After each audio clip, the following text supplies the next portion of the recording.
Hello everyone, welcome to Unacademy. I'm Abhishek Kumar Jha. I'm the educator on Unacademy for geography subject as well as paper 1. So most awaited NTA के results आ चुके हैं। जून 2020 का exam हो चुका है, results भी आ चुके हैं। बहुत सारे स्टूडेंट्स ने क्वालिफाई किया इस एग्जाम को।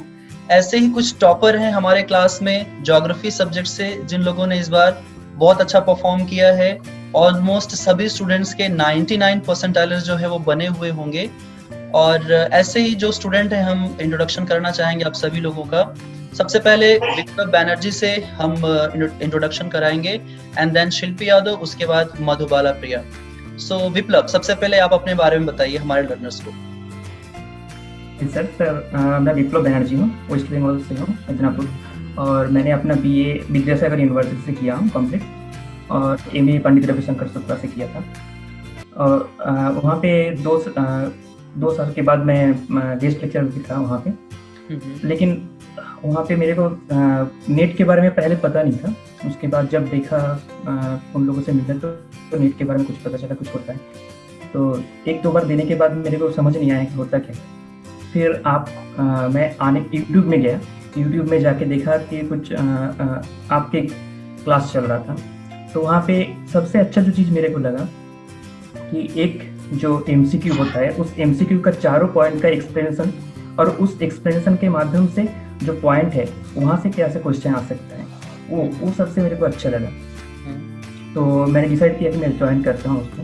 तो फिर स्पेशल क्लास में गया और आपका कुछ क्लास अटेंड किया, जिसमें मेरे को सबसे अच्छा लगा आपका जो MCQ और प्रीवियस ईयर क्वेश्चन डिस्कशन और बाकी सब मॉडल्स वगैरह जो बोले थे आपने, एक ही जगह पे मिलते हैं।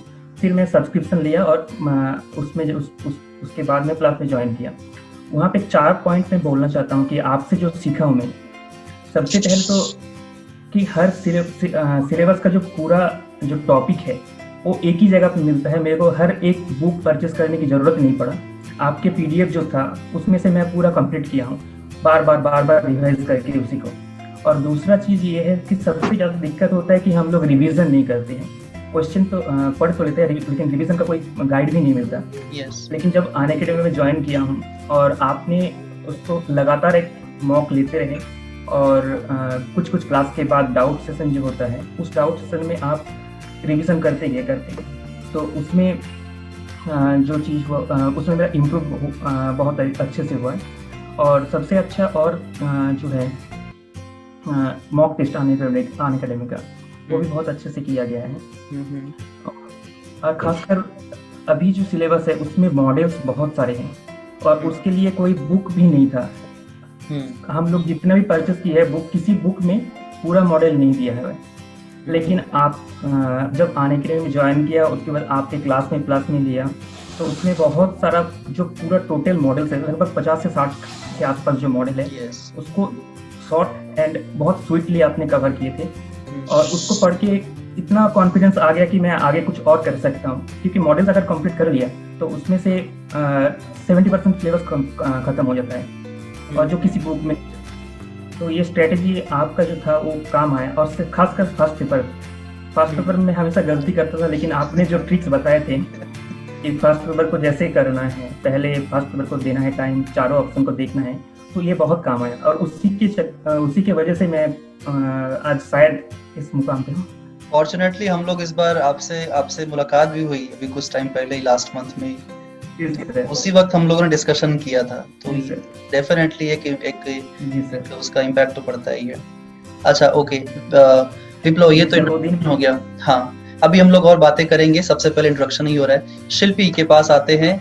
शिल्पी, आप अपना इंट्रोडक्शन दीजिए। शिल्पी के बारे में बताना चाहूंगा कि शिल्पी हमारी काफी ओल्ड स्टूडेंट हैं, और इन्होंने बहुत पहले भी नेट क्लियर किया था, बट बीच में इन्होंने एडमिशन लिया PhD में, और उसके बाद फिर फाइनली इनका इस बार JRF क्लियर हो गया। तो सबसे पहले कॉन्ग्रेचुलेशंस आपको। Thank you sir.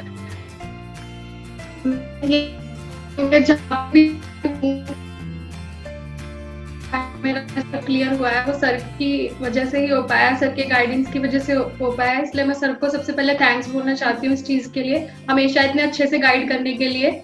और मेरी जो स्ट्रेटजी थी मतलब वो तो भी हम डिस्कस करेंगे ही, बट मैं ये मेंशन करना चाहती हूँ कि जिस तरीके से सर कवर कराते हैं पूरा अनअकैडमी पे, प्लस में हो चाहे फ्री में हो, वो मतलब एक तो बहुत सिंपल वे में होता है, और सर जो भी पीडीएफ प्रोवाइड करते हैं बहुत हाईलाइटेड रहता है, तो मतलब कोई टेंशन नहीं रहता है, नोट्स ऑलरेडी प्रिपेयर्ड ही मिल जाता है हम लोगों को। दूसरी चीज ये है कि जब मेरा मतलब जैसे सर ने बताया कि मेरा पहले नेट हुआ था, तो मैंने मतलब जून 2018 में ज्वाइन किया था अनअकैडमी। तो वहाँ पे मैंने मतलब सर से मेरा इंटरेक्शन हुआ, तो मुझे मतलब काफी अच्छा लगा, सर जिस तरीके से चीजों को डील करते थे, बताते थे अपने स्टूडेंट्स को। फिर पहले मैंने सर के एक्चुअली प्लस नहीं था मेरा, मतलब फ्री क्लासेस मैंने सर के देखे थे, तो मतलब मुझे बहुत अच्छा लगा, सर ने बहुत सिंपल वे में सारी चीजों को क्लियर करते गए। उसके बाद फिर मैंने प्लस लिया था, और वहां से फिर मैंने नोट्स प्रिपेयर करे, सर जो भी पढ़ाते थे। और एक चीज मैं मेंशन करना चाहती हूँ कि सर पीडीएफ में तो बहुत इंपॉर्टेंट चीजें रखते ही हैं, लेकिन साथ में जो वो वैसे हम मतलब डिस्कशन के दौरान क्लास में भी इतनी इंपॉर्टेंट चीजें बता देते हैं कई बार कि वो डायरेक्टली क्वेश्चंस हमें नेट में देखने को मिले। वो मतलब इस बार अब जैसे आजकल पेपर है वो बहुत ज्यादा ऐसा नहीं है बुकिश एकदम आता है, बहुत सी चीजें ऐसी होती हैं जो सर मतलब मेंशन करते हैं बातों के दौरान, वही हमें क्वेश्चन की फॉर्म में वहाँ पे देखने को मिला। तो वो चीज मुझे बहुत हेल्पफुल लगी वहाँ पे, मतलब सर की एक एक वर्ड जो सर बोलते हैं क्लास में बहुत बहुत इंपॉर्टेंट होता है। मैं अभी बाकी और बस यही है, सर को थैंक्स बोलना चाहती हूँ, जो कुछ भी है सर की वजह से ही हुआ है मेरा तो। नहीं बिल्कुल शिल्पी, मेहनत तो हम सभी करते हैं, लेकिन उस राइट डायरेक्शन को सही मुकाम पर पहुंचाना, अपने टारगेट को अचीव करना, ये सिर्फ आपकी मेहनत से, आपके हार्ड वर्किंग से ही पॉसिबल है। अगर आप नहीं करते तो मैं कितना भी पढ़ा लूं, कितना भी बता लूं, नहीं हो पाता ना, क्योंकि देखिए रिजल्ट आपके सामने है, यू ऑल आर टॉपर्स, आप लोगों ने उसे फॉलो किया, that's why you all are on this platform right now. Okay, Shilpi के बाद चलते हैं हम लोग मधुबाला के पास। सबसे पहले मधुबाला के बारे में बताना चाहूंगा कि ये उस इंस्टीट्यूशन से पढ़ी है जहां से मेरा बहुत पुराना नाता रहा है, बनारस हिंदू यूनिवर्सिटी से। बड़ा एक अफेक्शन रहता है, जब भी मैं बनारस जाता हूँ तो डेफिनेटली बीएचयू जाना होता ही है। तो मधुबाला से सुनना चाहेंगे आपका introduction. Good afternoon sir. Good मैंने अपना बैचलर्स और मास्टर्स बीएचयू से ही कंप्लीट किया है। और मतलब बैचलर्स कंप्लीट करते ही जब आप फर्स्ट सेमेस्टर मास्टर्स में आते हो तो आपको सुनने में आता है नेट क्लियर करना है, नेट क्लियर करना है। आप मतलब उस टाइम से ही लोग लग जाते हैं कि हाँ करना है। तो मैंने तभी डिसाइड किया था मास्टर्स के फर्स्ट ईयर में कि नेट तो क्लियर करना ही है, और फर्स्ट अटेम्प्ट दिया तो नहीं हो पाया, और कुछ नेट भी नहीं हुआ जेआरएफ तो खैर। तो सेकंड अटेम्प्ट में मेरा नेट हो पाया, थर्ड अटेम्प्ट में मैंने फिर से नेट क्लियर किया। और मुझे सबसे ज़्यादा प्रॉब्लम इस बात की होती थी, मैं पढ़ती मतलब ज्योग्राफी काफ़ी डाइवर्स हो जाता है जब आप सारे सेक्शंस को कवर करना चाहो, तो जियोमॉर्फोलॉजी से लेके पॉलिटिकल ज्योग्राफी तक, तो सारी चीज़ें जब मैं पढ़ती थी तो मुझे लगता था कि मैं पॉलिटी कहाँ से पढूं, पॉलिटिकल ज्योग्राफी कहाँ से पढूं, सोशल ज्योग्राफी कहाँ से पढूं। सर मैंने आपका यूट्यूब पे एक वीडियो देखा था, उसमें आपने मॉडल्स डिस्कस किए थे कि आपको इन सारे मॉडल्स को कवर करना है, इतनी सारी टॉपिक्स को पढ़ना है। तो उससे मैंने देखा, फिर मैंने आपकी और फ्री क्लासेस देखी, तो मुझे लगा कि ये एक प्लेटफॉर्म है जिसके थ्रू मैं सब कुछ कवर कर पाऊंगी। मेरी वीकनेस जो थी वो ये थी कि मैं सारे टॉपिक्स कवर नहीं कर पाती थी, खुद से कुछ ना कुछ रह जाता था। हाँ। तो आपके प्लेटफॉर्म में मुझे ये चीज मिली कि हर एक चीज डेप्थ में मैंने पढ़ा, नोट्स जो आपने प्रोवाइड किए सारी चीजें उसमें हाईलाइटेड होती थी, सब कुछ इम्पोर्टेंट पॉइंट्स होते थे, तो मुझे इधर उधर कहीं जाना नहीं पड़ा। तो वो चीज मुझे काफी हेल्प मिली आपके प्लेटफॉर्म से। Sir thank you so much sir for helping us. Definitely तो देखिए आपका काफी रोल था। बिल्कुल। अच्छा ओके, बहुत अच्छी बात है आप लोगों से हुई, अभी इंट्रोडक्शन ही हो रहा है, तो मैं बस आगे जो नेक्स्ट क्वेश्चन पूछना चाहूंगा, जानना चाहूंगा, इवन हमारे जो लर्नर्स होंगे वो भी जानना चाहेंगे कि क्या ये एग्जाम ही आप लोगों का लास्ट टारगेट था, क्या सिर्फ जेआरएफ ही क्लियर करना था या फिर कुछ और भी आप लोगों ने सोचा था लाइफ में करने के लिए? सबसे पहले हम विप्लव से जानना चाहेंगे। सर जब शुरू करते हैं तो हमारा एक ख्वाहिश रहता है कि जेआरएफ क्लियर करूं, इंडिया के टॉप में कुछ आओ। तो ये फास्ट वॉइस था, लेकिन जब उसको कंप्लीट करता हूँ तो चैलेंज और बढ़ जाता है। Of course. मैं आपसे पर्सनल कांटेक्ट भी किया था, तो आपने बोला था कि ये अपॉर्चुनिटी है आपके लिए, तो उसमें कॉन्फिडेंस बहुत बूस्ट होता है। और आगे का सोचा हूँ कि असिस्टेंट प्रोफेसर वगैरह रिसर्च जो आप ही के मार्गदर्शन पे हो सकते हैं। और क्योंकि एक चीज है कि अनअकैडमी में जो आप पढ़ाते हो वो इक्वली असिस्टेंट प्रोफेसर के भी काम आता है, और बहुत ज्यादा काम आता है। तो मैं सोचा हूँ कि किसी रिसर्च तो करना ही पड़ेगा, और उसके बाद किसी अच्छी जगह पे असिस्टेंट प्रोफेसर बनूं। ओके। तो शिल्पी, आप तो पीएचडी कर रही हैं, तो आपने किस तरीके के चैलेंजेस फेस किए ड्यूरिंग योर प्रिपरेशन? पीएचडी करना और एग्जाम की प्रिपरेशन करना, कैसे मैनेज किया आपने ये सारी चीजों? एक्चुअली सर चैलेंजेस तो एज सच मतलब आए, क्योंकि पीएचडी का भी काम रहता है, मतलब वहाँ पे क्लासेस भी लेनी होती थी, साइड बाय साइड अपनी ये तैयारी भी करनी थी। तो मैं क्या करती थी, मैं मॉर्निंग में सबसे पहले उठते ही अपना जो मुझे पूरा होता था एक दिन का, वो सारी चीजें मतलब डायरी में लिख लेती थी कि मुझे ये चीजें मतलब आज कंप्लीट करनी है, चाहे वो स्टडी रिलेटेड थी या अदर एक्टिविटीज से रिलेटेड थी जो पीएचडी की हमारी होती हैं। तो मैं वो सब मेंशन करके, मेरा शाम का होता था कि दिन में मैंने क्या क्या चीजें जो सुबह सोची थी उनमें से क्या क्या पूरी हो गई है, तो रात को आके मैं वो टिक करती थी।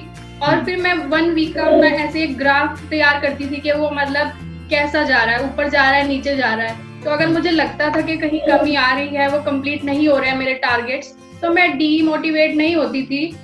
मेरा ये रहता था कि मान लीजिए एक दिन मेरा कोई टारगेट छूट गया है, जो मैंने मेंशन किया वो उस दिन पूरा नहीं हो पाया, तो अगले हफ्ते में मैं उसको कहीं बीच में ऐड कर लेती थी जिस दिन मुझे टाइम मिल जाता था। तो ऐसे करके मैंने मतलब धीरे धीरे करके अपने सारी चीजें जो हैं अपने शेड्यूल में रखी। और कभी भी ऐसा नहीं हुआ कि मतलब मान लीजिए चाहे मैं थकी हूँ चाहे कुछ भी है, मैं ऐसा नहीं करती थी कि पढ़ाई स्किप कर दूं, चाहे मैं मतलब 1 घंटा ही पढ़ती थी। ऐसा नहीं होता था कि रोज मैं मतलब 6 घंटे पढ़ रही हूँ या 5 घंटे, ऐसा फिक्स मैं कुछ नहीं रखती थी कि इतने घंटे पढ़ना है। बस मैं टॉपिक रखती थी कि हाँ मुझको ये टॉपिक करना है, तो वो मुझे कभी भी जब टाइम मिलता था उस वीक में मैं उसको पूरा कर लेती थी।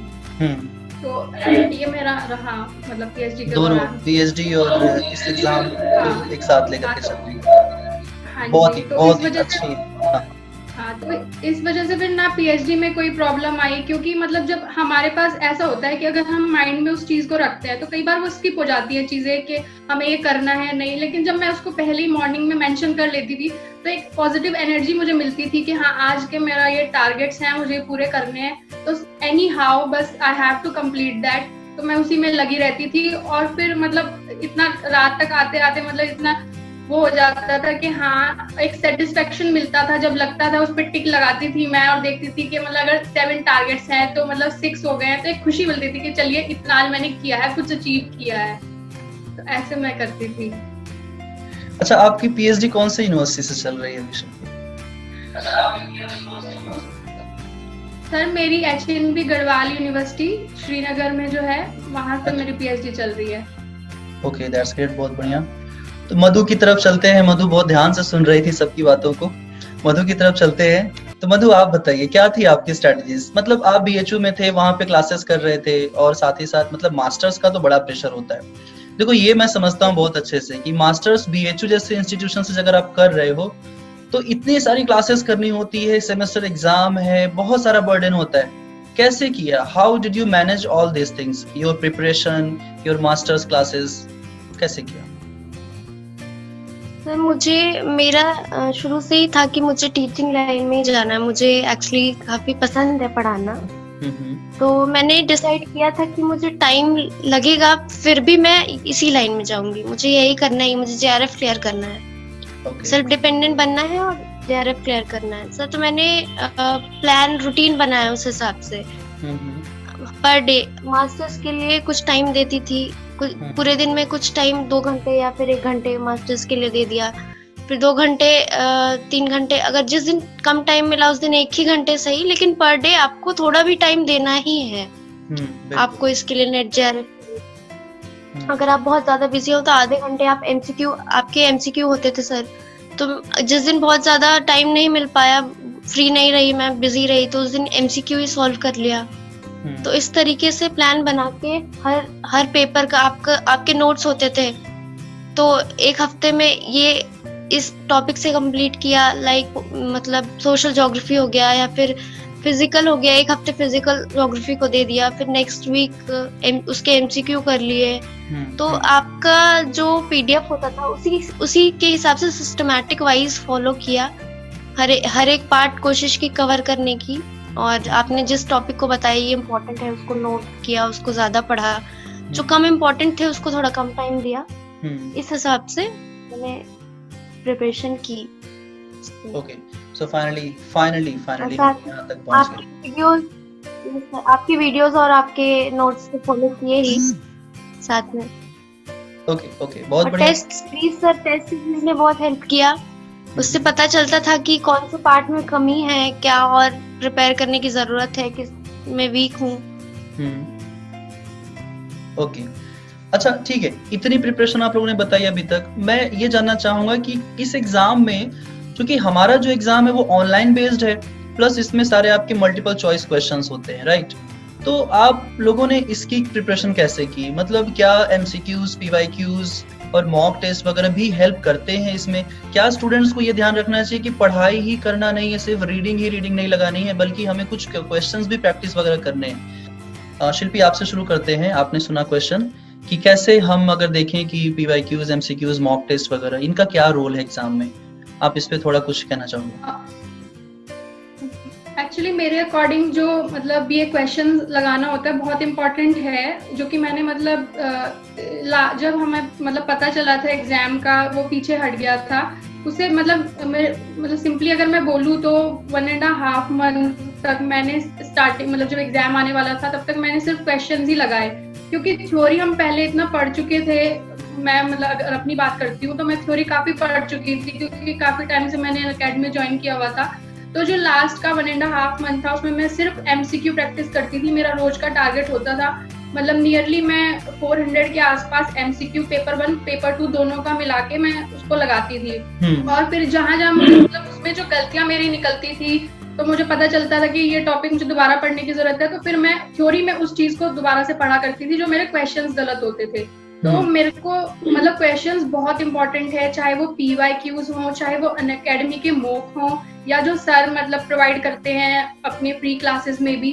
तो उन सब क्वेश्चंस ने मतलब बहुत हेल्प किया है, और उन्हीं के थ्रू मतलब मोस्टली क्या होता है, कई बार जब हम थ्योरेटिकली पढ़ते हैं तो वो चीजें कई बार बोरिंग लगने लगती हैं। तो अगर हम क्वेश्चन प्रैक्टिस करते हैं तो हमारे कॉन्सेप्ट भी और ज्यादा क्लियर हो जाते हैं, और हमें पता चल जाता है थ्योरी में हमारा कौन सा सेक्शन वीक है, हम वहां से उस चीज को स्ट्रॉन्ग कर सकते हैं। तो क्वेश्चंस मेरे लिए तो बहुत हेल्पफुल रहे हैं। और क्वेश्चन मैं तो कहूंगी कि मतलब अगर आप थ्योरी आप पढ़िए, लेकिन लास्ट का मतलब 1 मंथ आप कम्प्लीटली डिवोट कीजिए क्वेश्चंस को। ओके, डेफिनेटली क्वेश्चंस का रोल बहुत इंपॉर्टेंट होता है इसमें। तो मधु, आपने कैसे एमसीक्यूज वगैरह आपने बताया कि एमसीक्यूज वगैरह प्रैक्टिस करने, पीवाईक्यूज वगैरह को भी आपने बताया, कितना सही रहता है पढ़ाई के साथ साथ प्रीवियस ईयर पेपर को सॉल्व करना, क्वेश्चंस को सॉल्व करना, या फिर एकदम से लास्ट में करना, या आपने क्या स्ट्रेटजी फॉलो की? सर मैं कोई टॉपिक पढ़ती थी पहले, तो उसके बाद मैं उसके क्वेश्चंस करती थी। तो मुझे क्वेश्चंस के थ्रू अगर कोई क्वेश्चन में डाउट होता था या प्रॉब्लम होती थी तो मुझे पता चलता था कि ये टॉपिक मेरा कंप्लीट नहीं हुआ है अभी अच्छे से, मुझे इसको फिर से पढ़ना होगा। या फिर वो मेरे वीक पॉइंट्स मुझे पता चलते थे कि ये क्वेश्चन मैं नहीं कर पा रही हूँ, तो इसके पीछे का क्या रीजन है, या फिर ऐसे कौन से पार्ट्स हैं जिसमें मुझे और स्ट्रेटेजी डालनी पड़ेगी। तो हर टॉपिक जब आप पढ़ते हो उसके बाद आप क्वेश्चंस उसकी प्रैक्टिस करना बहुत जरूरी होता है आपकी वीकनेस जानने के लिए। उस हिसाब से फिर आप रिवाइज करते हो। फिर उसके बाद जब आपके पीवाईक्यूज सॉल्व होने लगते हैं तो आपको कॉन्फिडेंस आता है कि हाँ मैं या फिर क्वेश्चंस एमसीक्यू जो होते हैं आपके वो सॉल्व होने के बाद फिर हमें पता चलने लगता है कि हाँ मेरी स्ट्रैटेजी सही जा रही है, सही डायरेक्शन में प्रिपेयर जा रही है। एग्जाम के 1 मंथ पहले तो बहुत ही इम्पोर्टेंट होता है। उस टाइम मुझे लगता है एग्जाम के 1 महीने पहले आपको क्वेश्चंस ही प्रैक्टिस करने चाहिए, वही आपको सही गाइडेंस देता है कैसे आपको किस टॉपिक को कौन सा बचा है, कौन सा क्लियर करना है, कौन सा। Okay. So you mean to say कि प्रीवियस ईयर्स एमसीक्यूज मॉक्स वगैरह आर वेरी इंपॉर्टेंट। आप पढ़ाई करते रहो, रीडिंग करते रहो और साथ ही साथ क्वेश्चंस को भी हमें डील करते रहना चाहिए। ओके, तो विप्लव आप बीच में थोड़े से डिसअपियर हो गए थे, आप हमें सुन पा रहे हो विप्लव?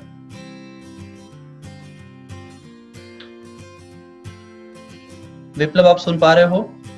जी sir, network. Okay, no issue. Online है तो नेटवर्क का इशू तो होना ही है। ये हम लोगों से बेहतर कौन जान सकता है जब हमारी पूरी क्लासेस ही ऑनलाइन होती है तो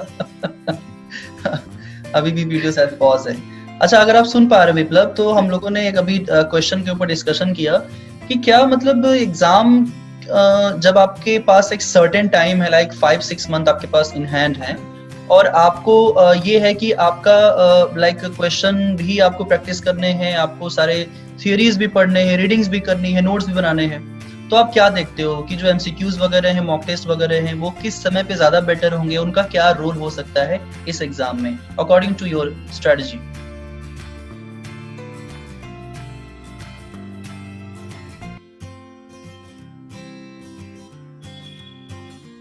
और अपना जो टॉपिक कवर करना है वो एमसीक्यू करना चाहिए।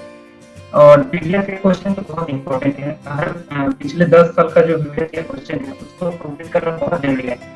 और आपने जो यूट्यूब पर जो क्लास किए थे प्रीवियस ईयर क्वेश्चन, वो बहुत हेल्पफुल है इसके। और दूसरा है मॉक टेस्ट है जो आपने बताए थे, सिलेबस के अनुसार जो मॉक टेस्ट था वो बहुत इंपॉर्टेंट है। खासकर पीवाईक्यू करना बहुत जरूरी है 10 साल का।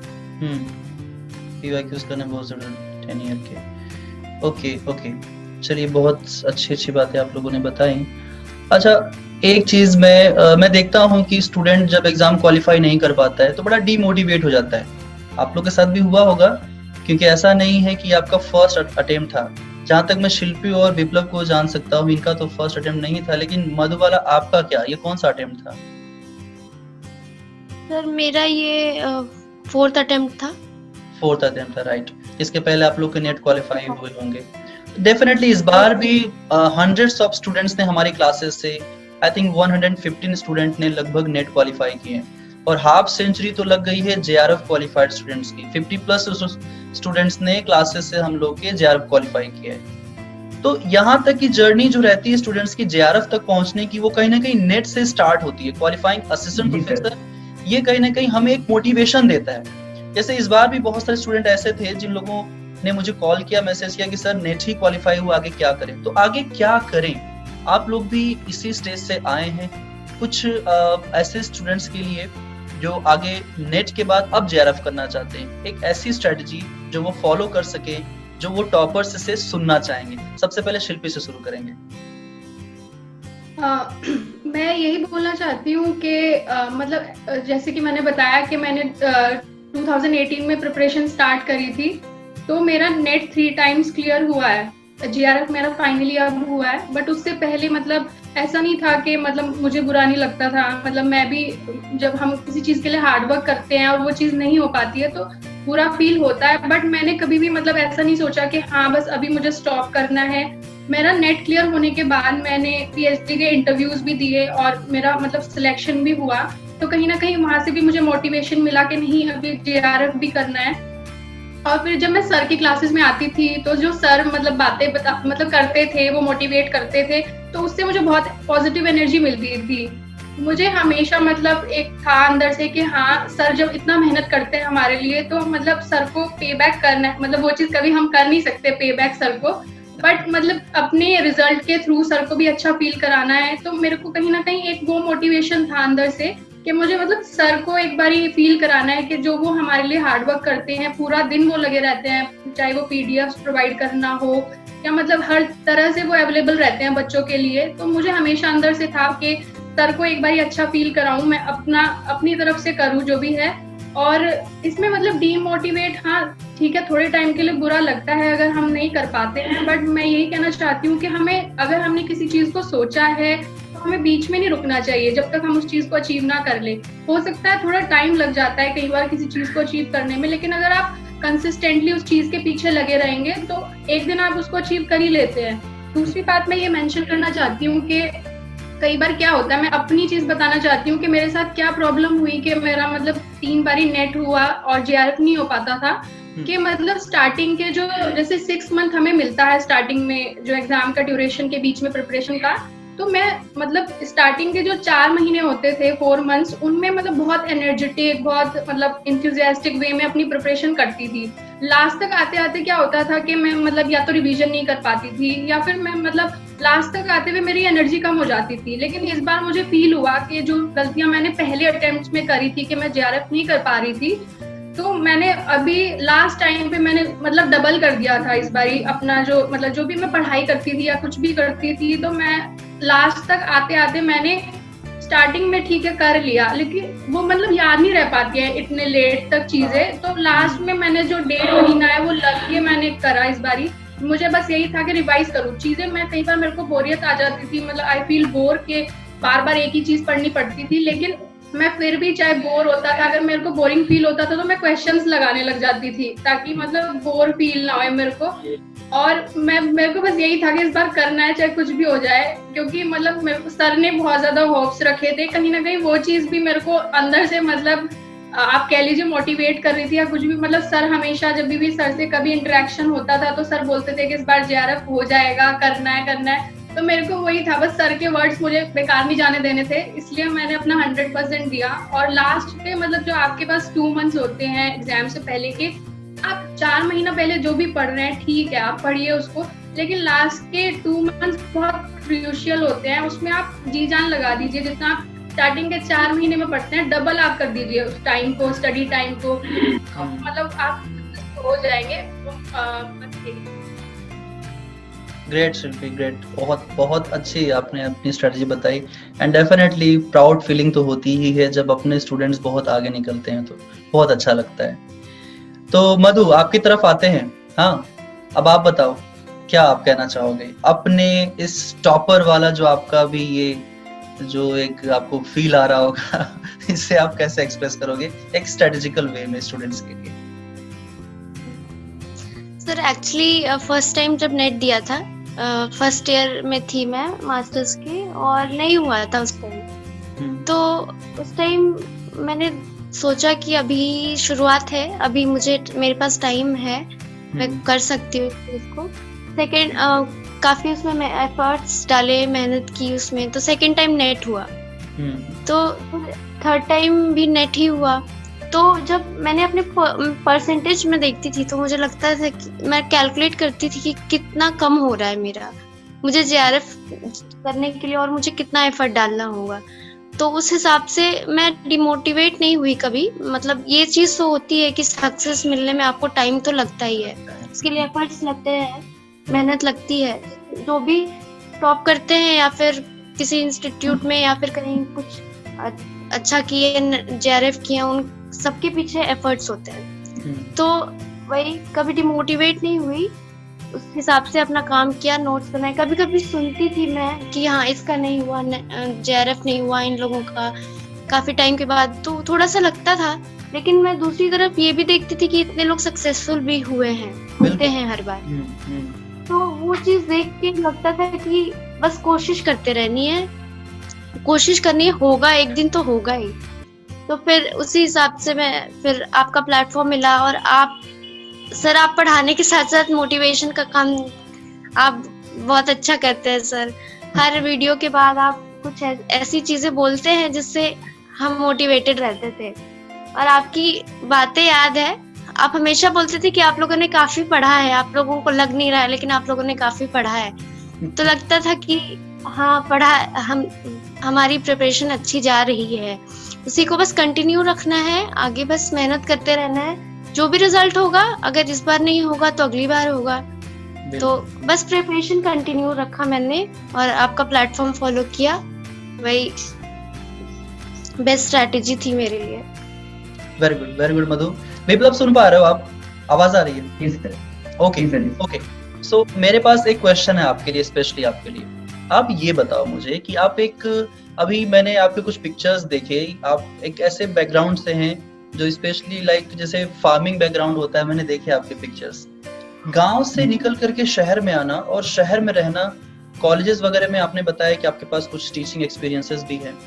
आपके पास क्या मोटिवेशन था क्या मोटिवेशन था जो आपको गांव से शहर में लेकर के आए? हमारे पास ऐसे मेजॉरिटी बहुत सारे स्टूडेंट की है जो जो गांव से निकल करके शहर में आते हैं, उन्हें लगता है कि ये चीज उनके लिए नहीं बनी है, वो मतलब बहुत डिमोरलाइज फील करते हैं कि अरे ये चीजें तो सिर्फ बड़े शहरों के टॉपर्स के लिए होंगी, हम कभी टॉपर्स नहीं बन पाते। आपके साथ क्या ऐसा मोटिवेशन था इसने आपको आज इस प्लेटफॉर्म पर आने के लिए मजबूर किया और आज आप इस टॉपर वाली लिस्ट में?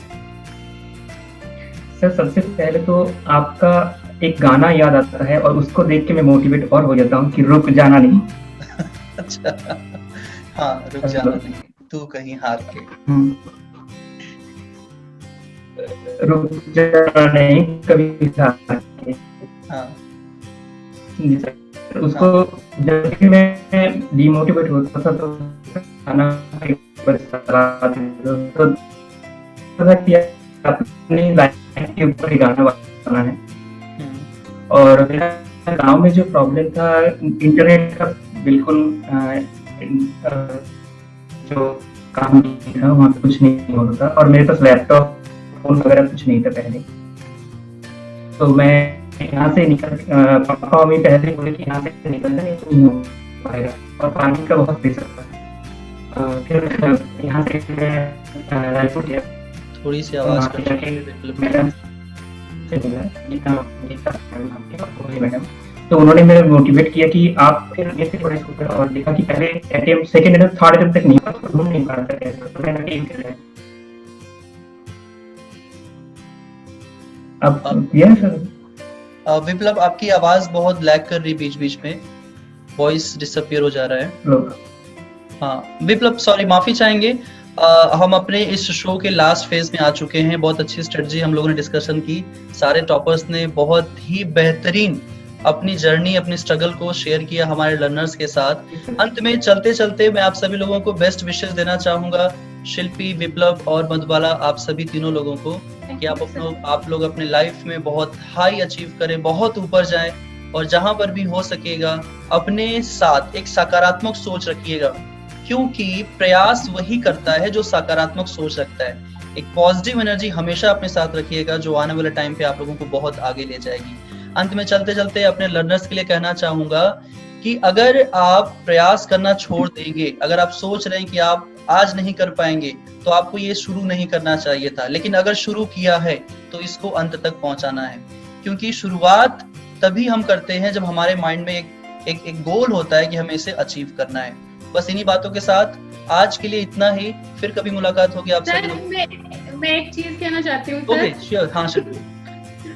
मैं जो आपने भी लास्ट में बात करी है उसमें कुछ ऐड करना चाहती हूँ, मतलब थोड़ी लाइनें हैं मैंने जो लिखी हैं। बिल्कुल। हाँ जी, सपने देखना आसान है, सपने पूरे होते देखने को हर कोई परेशान है। परिश्रम से सपनों को सींचना पड़ता है, तभी मनुष्य सफलता की एक एक सीढ़ी चढ़ता है। क्या बात है, बहुत बढ़िया, बहुत बढ़िया शिल्पी, बहुत ही उम्दा कविता थी। आई होप इससे मोटिवेशन मिलेगा हमारे स्टूडेंट्स को।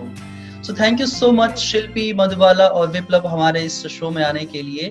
Thank you so much, bye bye guys. Last की वर्ड बोलना। Thank you sir. विप्लव, कुछ बोलना चाहेंगे आप? सर आपकी आवाज ना बहुत कट रही है, इसलिए ना मुझे इसे स्टॉप करना पड़ा। ये रिकॉर्डिंग हो रहा है अभी, बट ये भी कट वगैरह होगा इसमें काफी कुछ।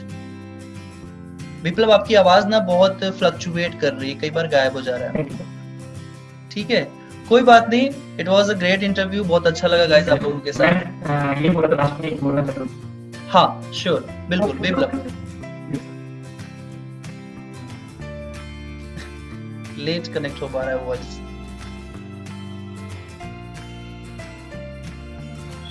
कोई बात नहीं विप्लव, हम फिर से मिलेंगे, फिर से करेंगे। सो अभी के लिए इतना ही। ये बोलना चाहता था कि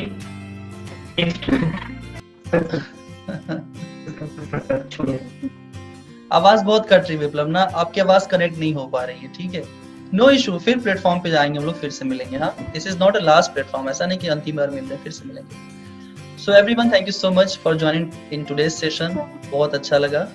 हाँ, फिर मुलाकात होगी। Okay guys, bye bye. Bye sir. Sir thank you sir. Thank you so much guys, thank you so much, bye.